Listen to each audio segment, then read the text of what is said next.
Datuk rasa Majlis Peguam berarak tu adalah tindakan yang patut dilakukan sebagai satu badan profesional?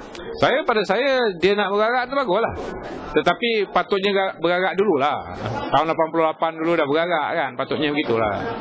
Dan tetapi macam hari ini mungkin kalau berarak kan macam dah orang kata dah macam dah beberapa tahun kemudian baru nak sedar.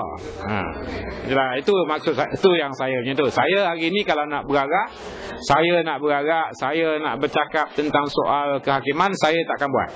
Pasal saya dah pernah buat. Tahun 88 saya menyatakan pendirian saya tentang soal kehakiman.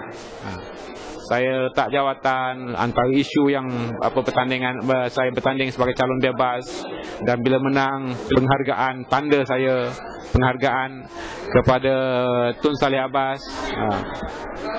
Jadi sekarang ni agaknya yalah.